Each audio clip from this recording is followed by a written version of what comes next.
네, 4.15 총선 후보자 등록이 마무리됐습니다. 4월 2일부터 공식 선거운동이 시작이 되는데 그때부터는 치열한 경쟁이 예상이 됩니다.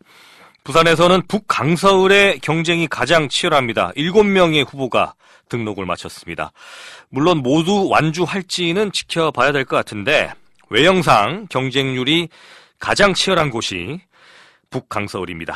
여당 후보로 뛰어든 40대 젊은 후보가 이곳에 있습니다. 세계은행 출신의 경제 전문가를 자처하고 있는 더불어민주당 최지은 후보 만나보겠습니다. 최지은 후보님 안녕하십니까?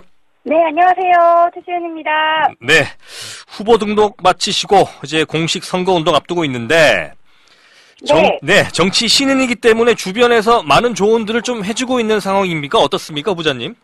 예, 제가 또 신인이다 보니까 말씀하신 것처럼 여러 조언을 해주시고요. 또 응원을 많이 해주십니다. 네. 제가, 사실 여당, 야당을 통틀어서 부산에선 최연소고요. 네. 또, 제가 있는 북강서을은 민주당이 한 번도 당선되지 못한 소위 말하는 험지입니다. 네. 또 뿐만 아니라 민주당 여성 후보가 한 번도 부산에서 당선된 적이 없습니다. 그래서 여러 가지로 여기가 험지 중에 험지라고 생각하시는 분이 많아서요. 네. 많이 응원을 해주시고 저희 집에 반찬을 갖다 주시는 이웃도 계시고요. 네. 어제는 또 우황청심환을 누가 주시더라고요. 네네. 그래서 피켓팅을 하고 있는데 네. 그리고 같이 사진을 찍어달라는 학생들도 있고 그래서 아주 큰 응원이 되고 사실은 즐겁게 하고 있습니다. 네. 이미 스타가 됐어요, 지역에서. 예, 감사합니다. 네.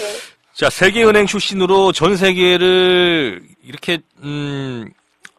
일을 하시면서 다녔지 않습니까? 예. 그러다 보니까 이제 체력적으로는 자신 있다 이렇게 느껴지는데 어떻습니까? 선거운동 처음 하시면서.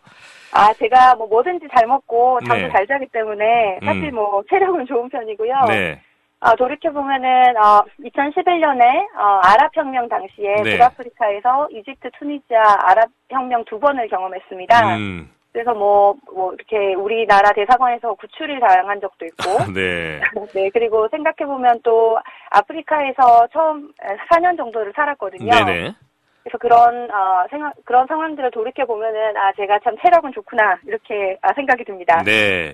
40대 젊은 후보지만, 지금까지의 이력이 만만치가 않습니다. 세계은행 출신으로 경제 전문가를 자처하고 있는 그런 분인데, 자, 북강서을이 민주당에서는 상징적인 곳인 것은 아시죠, 후보님? 네, 맞습니다. 네, 이 바보 노무현이라는 이게 상징적인 어떤 의미가 시작된 곳인데, 네. 자, 주변에서 보면 온고지신으로 해서 노무현 정신을 간직하면서도 자신만의 브랜드를 만들어 가야 된다. 이렇게 조금 분석하시는 분들도 많은 것 같습니다.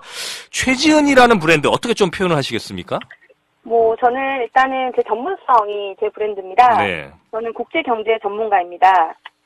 국회에도 세계 경제를 아는 사람이 그리고 경제의 흐름을 잘 아는 사람이 필요하다라고 민주당에서 저를 영입하신 거고요. 네. 저는 이제 미국에 있을 때 우리나라에 이런 저 같은 전문성을 가진 사람이 필요하구나. 그리고 그런 생각 때문에 한국에 들어온 거고요. 실제로 막상 와보니까 지금 코로나19가 세계 경제 위기가 되었지 않습니까? 네네. 이제 더 이상 방역 문제 이상으로 이제 경제 위기가 더 큰데요. 네. 저는 사실 지금 순간이 IMF 때가 떠오릅니다. 당시 저는 이제 고등학생이었는데, 네. 사업을 하시던 아버지 회사가 부도가 났어요. 네네. 그래서 집에 오니까 온통 빨간 딱지가 떼어져 있고, 그래서 경제적으로 아주 어렵게 지냈는데, 네. 저도 당시에 정부에서 외환 보유고를 챙기지 않았다. 지금 보면 가장 기본적인 건데, 네. 그 당시 정부가 그런 걸 잘 몰랐었잖아요. 네네. 그래서 그 당시에 정부, 공무원, 이렇게 대표되는 그 어른들, 기득권들, 어른들에 대한 무능과 그런 구태에 굉장히 분노를 했었습니다. 네. 어떻게 이럴 수가 있나. 지금 보니까 코로나19도 사실은 세계 경제의 위험 요소고 국제사회의 공조가 필요한 상황이 되었습니다. 네. 지금 제가 이제 일했던 세계은행이나 IMF 등에서도 지금 자금이 필요한 나라들의 긴급 구제금융을 마련하고 있는 상황입니다. 그리고 얼마 전 있었던 G20 정상들도 세계 경제 성장 회복을 위한 필요한 조치를 모두 다 하겠다라고 약속을 했는데요. 네. 대외 경제 상황에서 의존도가 큰 우리나라의 경우에는 이런 국제사회 공조가 더욱 중요합니다. 그래서 이런 성명이 G20 정상들의 성명이 실현될 수 있도록 한국이 선도적인 역할을 할 수 있어야 되고 이번에 한국이 방역뿐 아니라 세계 경제에서도 위상이 올라가는 계기가 될 수도 있고, 또 우리나라가 사실은 이런 경제적 피해의 가장 큰 나라일 수가 있거든요. 네. 대외 경제 상황에 대한 의존도가 높기 때문에. 그래서 이제 무역 장애 방지로 인한 뭐 무역과 공급 체인 붕괴를 최소화하기 위해서 우리가 제일 앞장서야 된다. 그런 일을 할 수 있는 사람이 국제경제 전문가인 최지은이다. 그래서 우리나라에 지금 가장 필요한 사람이라고 생각합니다. 네. 이 위기 상황에 더 필요한 존재가 본인이다. 그렇게 강조를 하시는 것 같습니다. 네. 자, 북강서을, 특히 명지 지역을 명실상부한 미래도시, 국제도시로 만들어가겠다. 그런 포부도 밝히셨는데, 후보만의 좀 전략들이 있습니까? 예, 저는 이 국제도시도 그렇고 에코델타도 그렇고 앞으로 글로벌 비즈니스 도시가 될 가능성이 충분합니다. 네. 공항도 있고 뭐 철도도 있고 뭐 항만도 있고 그리고 그 앞으로 개발할 여러 가지 굵직굵직한 국책 산업이 많은데요. 네. 저는 이제 집권 여당의 힘을 얻고 그런 국책 사업들이 잘 진행돼서 또 제가 가지고 있는 해외 네트워크를 활용해서 해외 유수의 기업들을 우리 명지에 유치하겠다. 그리고 신산업 부분에 일자리를 창출하겠다 이런 계획을 가지고 있고요. 또 제가 여러 나라를 다녀보니까 국제 비즈니스 도시는 사실은 살기 좋은 도시입니다. 네. 그래서 교통이나 교육이 좋은 곳에 이제 여러 인재들이 몰려드는데요. 사실 명지는 아직까지는 교통이 좀 불편합니다. 네. 그래서 뭐 녹산 하단 경전철을 조기에 개통한다든지 그다음에 전반적으로 교육 시설을 이렇게 증가해야 되는데 이런 교통과 교육 시설 증가가 부울경 메가시티에서 우리 명지 그리고 우리 강서와 북구가 부울경 메가시티의 교통 중심, 교육 중심이 되는 것이 글로벌 비즈니스 도시로 가는 것이다라고 생각하고 있습니다. 네. 자, 이쪽에 대한 어떤 여러 가지 공약을 들으시면 뭐 화명이나 금곡 지역, 북구 쪽 지역 주민들은 그러면 우리한테는 어떤 거를 좀 해줄 것이냐 이렇게 말씀을 하실 건데 이 부분은 어떻습니까? 네, 맞습니다. 화명 같은 경우에는 신도시가 생긴 지가 좀 시간이 되었어요. 네. 그래서 이제 어느 정도 자리가 잡았지만 화명을 다른 신도시들과 비교를 해보면 예를 들어서 뭐 서울 근교에 있는 분당 아니면은 부산에 있는 해운대 뭐 이런 신도시들과 비교를 해보면은 문화체육시설이 아직 많이 들어오지 않았습니다. 네. 그래서 우리 화명이 아주 살기가 좋은데도 불구하고 정부에서 지원을 많이 해주지 않았다 이런 문제가 있고요. 네. 또 뭐 우리나라의 균형 발전 그리고 부산의 균형 발전을 위해서는 화명이 좀 더 문화체육시설이 많아지고 여성들이 살기 좋은 곳 그리고 교육이 많이 활발해지는 곳으로 바뀌어야 되는데 뭐 저는 일단 아까 말씀드린 문화체육시설도 유치를 하겠지만 제가 다녔던 학교 하버드, 옥스포드 등 학교와 연계한 프로그램을 화명에 있는 일반 학교에도 만들고 싶고요. 그다음에 성인지, 뭐 인권, 뭐 이런 교육을 좀 지원하고 싶어요. 학교에 있는 학생들이든 학교 밖에 있는 학생들에게 다 지원을 하고 싶고, 네. 또 N번방 방지법 이런 것들을 통해서 여성들이 살기 안전한 화명을 만들고 싶고요. 또 근곡 같은 경우에는 굉장히 분위기가 다릅니다. 네.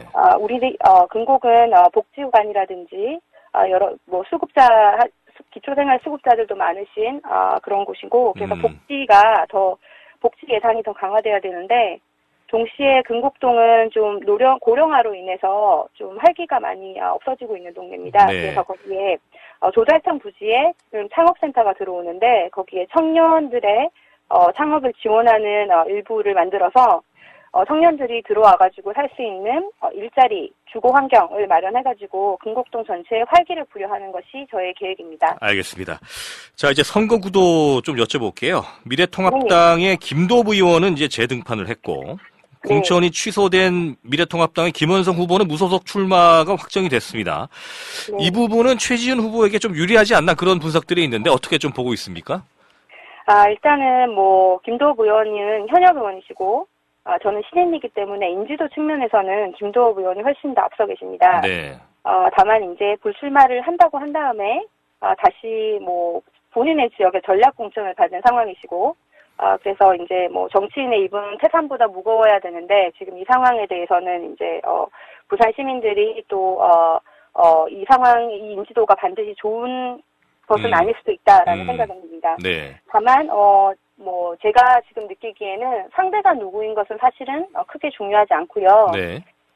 사실 선거를 해보니까 자기와의 싸움이고, 저와의 싸움이고, 그리고 제가 하고 싶은 일을 우리 주민들과 가장 잘 소통하는 것이 제일 중요한 것이고, 저는 이제 제가 하고 싶은 일을, 그리고 저라는 사람을 우리 주민들과 소통하면서 그렇게 앞으로 캠페인을 해나가겠습니다. 네. 자, 시간 관계상 마지막으로 이 말씀 듣고 마쳐야 될 것 같습니다. 여의도 들어가시면 원내에서 어떤 역할을 하고 싶으세요? 예, 저는 우리 정치에서 과소대표되는 집단의 접점이 되고 싶습니다. 20대 국회를 보면은 전혀 포용적이지 않습니다. 우리 청년들 40대 미만이요.